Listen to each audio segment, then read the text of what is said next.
Bismillahirrahmanirrahim. Assalamu alaikum dear students. Welcome to our YouTube channel, which is Concept in 5 minutes. Today our topic of discussion is law of variable proportions. Actually, it is an important law which holds gravity in the economic literature. तो आज के lecture में हम ना सिर्फ उसे discuss करेंगे बल्कि उसे समझने की भी कोशिश करेंगे। इस लॉ को law of return to a factor भी कहा जाता है और ये शॉर्ट रन प्रोडक्शन फंक्शन से ताल्लुक रखता है।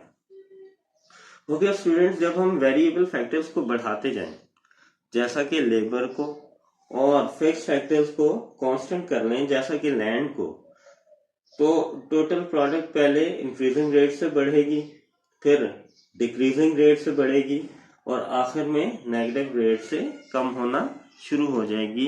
तो ये लॉ ऑफ वेरिएबल प्रोपोर्शंस के तहत हमें पता चलता है। अब हम आते हैं इसकी डेफिनेशन की तरफ। तो इसे डिफाइन किया जा सकता है इन terms of total product and in terms of marginal product. हम दोनों को सेपरेटली डिस्कस कर लेते हैं। पहले हम डिस्कस करते हैं in terms of total product. तो as we increase the quantity of only variable input keeping other factors as constant, then the total product initially increases at an increasing rate, then at a diminishing rate and finally at a negative rate. अब हो ये रहा है कि आपने constant किया हुआ है एक फैक्टर को जो कि लैंड है और एक फैक्टर को वेरिएबल रखा हुआ है जो कि लेबर है।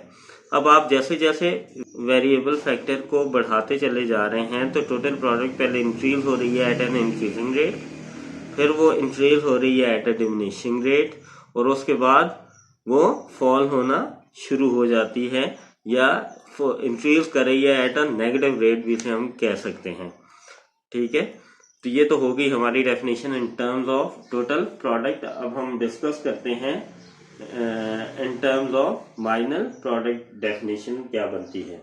Okay student, as we engage more and more labour units और variable factor with a given fixed factor, तो क्या होगा, the proportion between variable factor and output changes in such a way that the resulting output या marginal product at first increases, पहले वो increase होगी, then decreases, उसके बाद decrease होना शुरू होगी, then it becomes zero, ये zero हो जाती है और जैसे ही zero होगी it becomes negative, तो नेगेटिव होगी। कहने का मतलब ये है कि आप उसी तरह एक फैक्टर को कांस्टेंट कर लें और एक को वेरिएबल कर लें। अब जो आप लेबर यूनिट को बढ़ाते चले जाएंगे तो एमपी पहले इंक्रीज होगी, फिर उसके बाद डिक्रीज होगी, उसके बाद जीरो हो जाएगी और उसके बाद नेगेटिव हो जाएगी।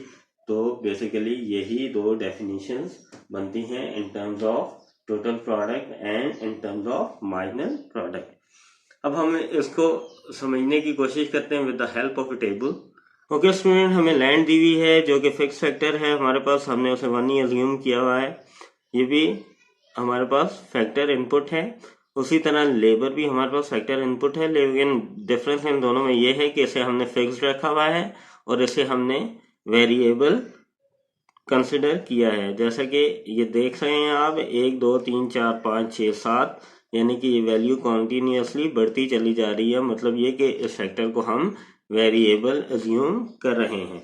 अच्छा स्टूडेंट, जब हम फर्स्ट लेबर यूनिट एंगेज करते हैं लैंड पर तो हमारे पास टोटल प्रोडक्ट 100 की आती है और उसके अगेंस्ट मार्जिनल प्रोडक्ट भी 100 की आ रही है, क्योंकि इजाफी प्रोडक्शन तो है नहीं है, लिहाजा हमारे पास मार्जिनल प्रोडक्ट भी 100 के इक्वल आएगी। लेकिन जब हमने दूसरा लेबर यूनिट एंगेज किया तो टोटल प्रोडक्ट 100 से बढ़कर 210 हो गई और मार्जिनल प्रोडक्ट यहाँ पर इन दोनों का डिफरेंस ले लें, 210 में से 100 को माइनस करेंगे तो हमारे पास 110 बचता है, तो वो मार्जिनल प्रोडक्ट बन जाएगा।